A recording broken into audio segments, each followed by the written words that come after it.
the first two episodes really are kind of like it's like a masterclass in camera motion, because you're really employing so many different techniques. I mean, there's like dolly, there's gimbal work, there's drones, there's so much happening, and it feels very cohesive and consistent. And that must be a challenge, to be able to have so much camera motion and not make it feel jarring.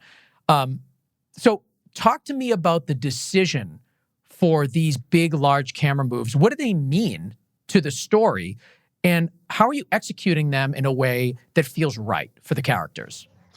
Yeah. I think it's funny. Camera movement always, I think, was the scariest thing for me coming up and learning. Why is that? The craft of cinematography. Well, because I think it's so hard to know sometimes when it will be, when it does feel right and when it doesn't, right?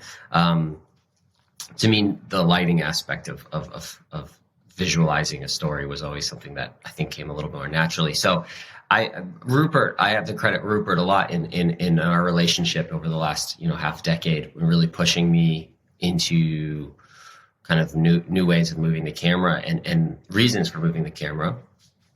And, we have the great advantage of it being a story about a family who ultimately is on the run, and we don't know really why or where they're going. And so we wanted right away to establish this camera as an active participant in this journey that we're allowing the characters to allow us to discover the places as viewers, right? So we start off right away, it's half practical, half CG shot through the ice machine, the very beginning of episode 1. We used a probe lens to push through a real, tunnel into this box they built. And then CG takes over, and then we used a different kind of lens, a T-Rex What is that? A T-Rex lens? It's a probe. It's basically a snorkel lens, which it allows you to get the camera into kind of a unique position, and it allows for really close focus. And it's when the ice cube comes out, and the sun and the dad look at the ice cube, and the ice cube and them are in focus. And we shot that at like a T22, so we could see them both in focus, pumped a crazy amount of light into that room, and it allowed for, the ice cube was maybe an inch away from the lens. And so, look at this. I've got a picture of it right crazy, here. Right? I'll put a link to it in the show note. Wow, that's an expensive lens to rent for a day. Wow. Yeah. But it is. But, it's pretty cool because, just right there, we're setting this kind of, the expectation that the camera is going to be active. And then the next scene we shoot it, it was me in a helicopter flying over the fields north of LA.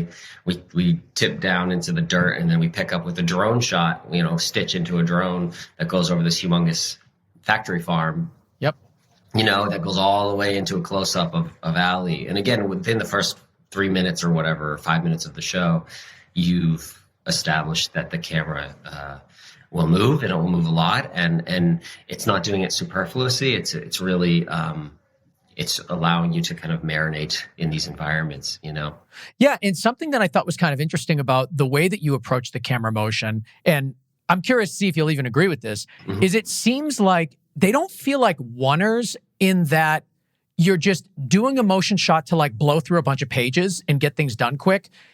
It feels like you're almost kind of extending the story a bit, like you're letting the audience experience the location and sort of discover the space, not throwing too much content at them, more or less just being like, this is our environment, and you're getting a feel for the character throughout the motion. Do you know what I'm saying? I'm not really articulating it well, but there's a difference between the idea of a oneer and kind of these big discovery experiential motion shots. You know what I mean? Yeah, absolutely. And that's what it was about, really. It was never about, combining action pieces or anything like that. It was truly about the atmospheric nature of the show and experiencing these places. And again, we wanted to feel, especially in these first two episodes, the first episode with the house, let the audience understand, who these people are not through exposition, but through visualization of their world, right? So let's see their world. And that was Rupert's kind of whole thing is, we need to really just kind of sit in it a bit before the real kind of action kicks off. And then when they go out into the world, when Allie,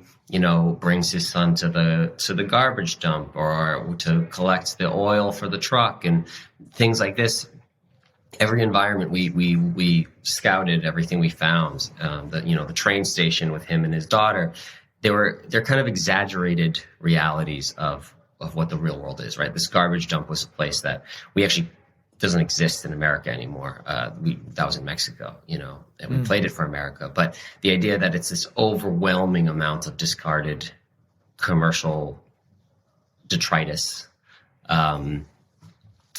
they were all exaggerations of reality, and they were visual exaggerations of reality to show you how Allie views, the modern world and how he's showing his kid. And so we wanted to, again, it was always about showing the audience, not just telling them. And so the more we could open it up with our camera, the better. So, do you think about scale when you're doing these types of motion shots and you're up in a drone and a helicopter? Are you concerned with how am I representing scale here, and how does that reflect on the characters in the story? In terms of okay, so you're revealing the home, let's say, and you're showing it on this big lot of land. There's an isolation factor to that. There's something that's almost vulnerable to it.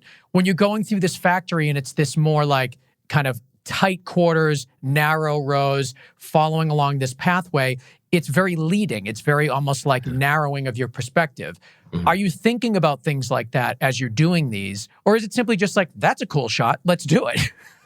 No, I think it's all story driven. It really is. I mean, we spent, this is truly a location based show, right? We didn't build any sets. It was all found locations. Wow. We spent months scouting and finding the right places. And even the house was a real house. Oh, wow. Totally. 100% of it was a real house. I mean, there was not one, we painted the insides. We decked out the little outbuilding to make it his workshop, but nothing was built in terms of structures. Yeah. And it was important for us to find a place that did feel isolated and vulnerable. This is a family is hiding out. Again, you don't really know why.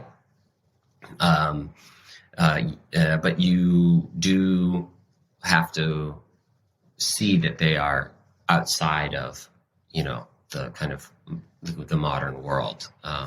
And so all those shots where you see the house by itself in the middle of these big fields, surrounded by, day farm workers and stuff like that, they're really important to show, because again, they tell you the family's situation without having to tell it to you with words.